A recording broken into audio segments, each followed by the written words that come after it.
It's been over a decade since the Mountaineers and Thundering Herd have squared off on the gridiron. Should they bring this game back? Maybe. We'll talk about that here today on Between the Eers.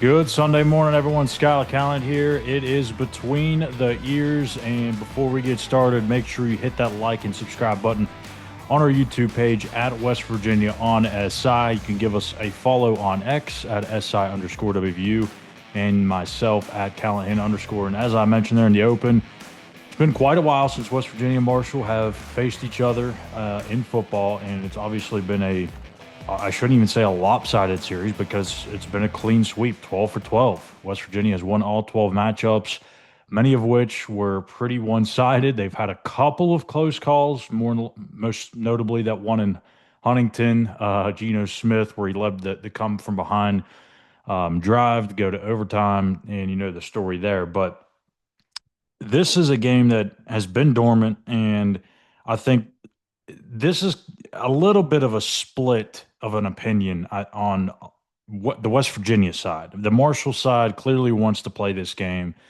They have for many years. They've noted, been noted saying that they think that West Virginia is scared to play them. And I mean, it's just, the typical group of six type of talk toward a Power Four opponent, but it is what it is. So why haven't the two played in the last decade plus? Well, first things first, when Shane Lyons was the AD, he realized and recognized that at the time that for West Virginia to get into the college football playoff, if they had any aspirations of doing so, they needed a strong strength of schedule. Well, that's what the college football playoff committee had told everybody. You have to beat people. You have to beat people convincingly. You have to have a strong schedule. You can't play cupcakes. We saw how that kind of panned out. It didn't really end up mattering because, let's be honest, there was teams that were making the four-team playoff that didn't have a great schedule over teams that were pretty strong and had a pretty good strength of schedule. But because of the league they were in, or the name power that they had, or the logo that they were the ones that got in over the team that was probably more deserving and had probably a little bit more challenging of a path. So that's why when these games are scheduled years in advance, it's kind of a little problematic because you can't project how good certain teams are going to be, and also the committee, their ever-changing minds of what they deem a strong resume is hard to keep up with. So to me, that's why I hate when these games get scheduled 6, 7, 8, 9, sometimes 10 years in advance because you don't know what the landscape's going to look like. For some reason, they're able to do it in basketball, where it's every year they can just make the schedule for that season.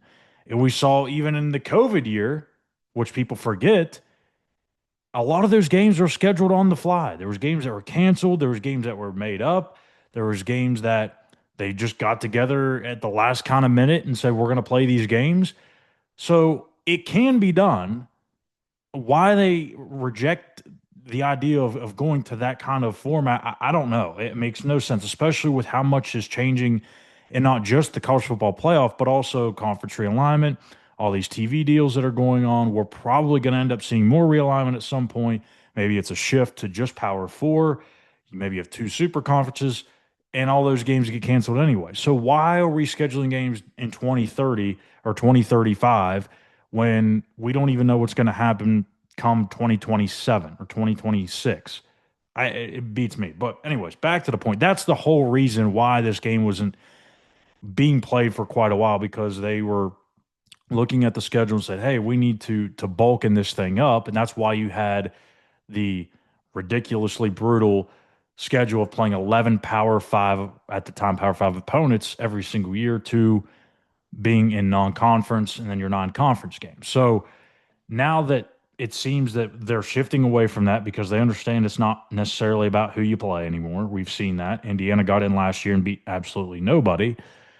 Ren Baker and Rich Rodriguez, and even when Neil was here, that was going to be the plan moving forward. They were going to go and take a look at how to make this a more favorable schedule, getting 7 home games as many times as possible. If they can't get 7, then in the years they play 6, they're going to make sure that they can get a even more favorable non-conference schedule. So the problem with this game getting back on the books is West Virginia is currently booked through 2030.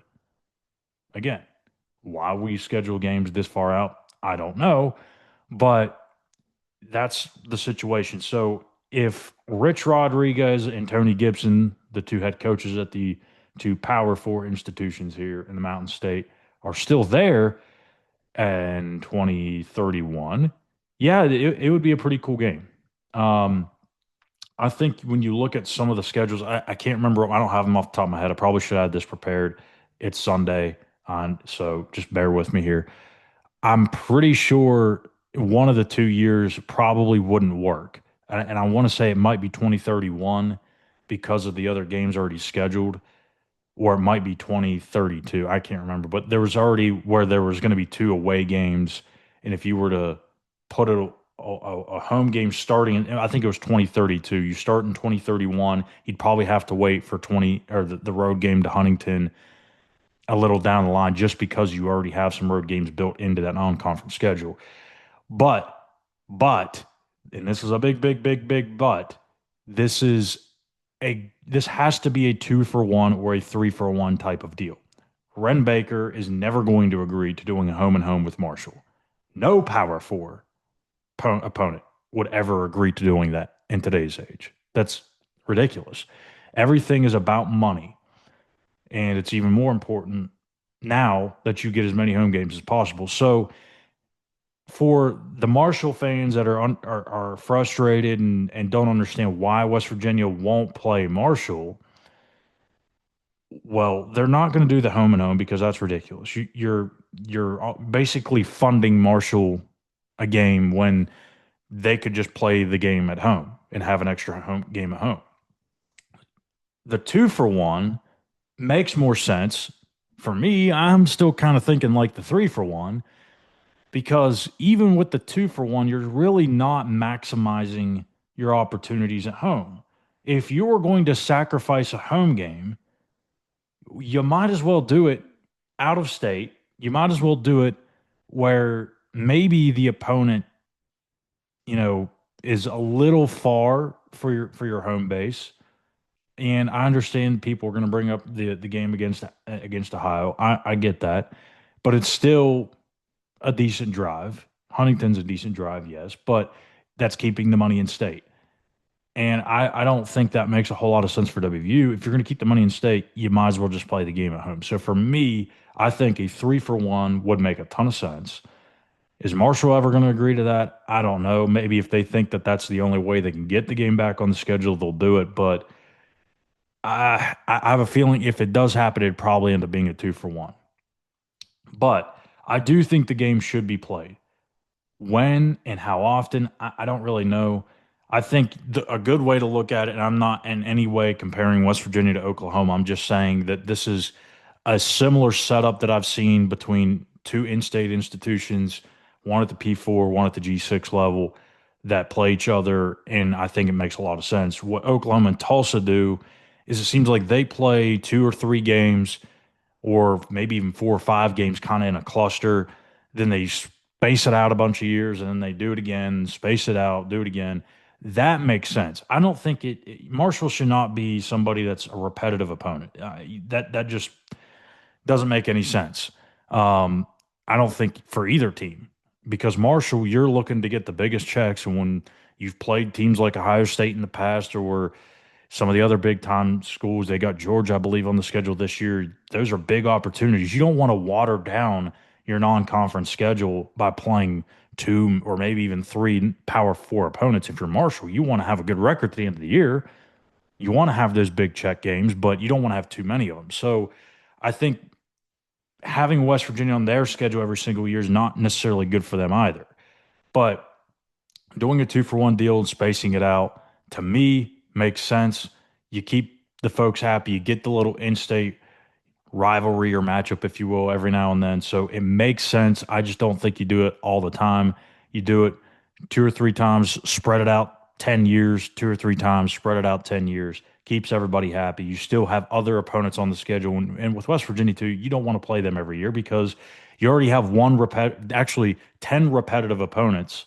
Well, more than likely. I mean, the Big 12, it's not the same teams every single year, but you're going to see those Big 12 teams on a pretty normal basis. There's going to be a little bit of a rotation there with some teams that you don't play every year, but you have Pitt on the schedule every year.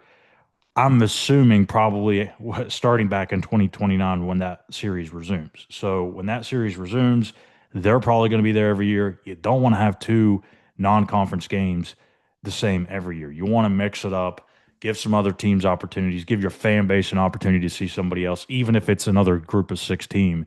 You want to change it up. So that's me. I don't know that Marshall, like I said, would agree to a 3-for-1. A 2-for-1 probably is where it's going to land if it ever becomes a talking point. I know Tony Gibson's pushing for it. Marshall's pushing for it. Rich Rod really doesn't give a shit, to be honest with you. And when I talked to him on In the Gun last week or this past week, I asked him about the Alabama's upcoming series because I thought that would be a cool thing to see what his opinion was with Pitt not being on the schedule. You do have the Alabama home and home. I don't think he's ever talked about it, and he's just like, yeah, well, I don't really care. Like it's not even anywhere near in the stratosphere of his brain right now. He's not even thinking about Robert Morris, let alone Alabama in 2026 and 2027. So if that's the case with Alabama, I really don't think Marshall's anywhere near his brain. So we'll see how this all shakes out. I feel like we're going to get it's inevitable. We're going to get this game back on the docket at some point. I just don't know when it would be. It might be the mid 2030s. It might be the late 2030s. Maybe even later than that. Again, a lot of this is going to depend on how the college football structure kind of comes together in the near future. Because if there is two big super conferences, then that's going to change up scheduling. If there's more realignment, that's going to change scheduling. We have no idea what we're about to enter. Just when you think everything's starting to settle down, it's going to get blown up and chaos is going to ensue once again. So I do think it would be cool to see it on the schedule, but not sure that it's going to happen anytime soon. And yeah, so let me know what you guys think about the Friends of Cole Bowl. Should it be on the schedule? Should it not? Give me your reasons why in the YouTube comment section.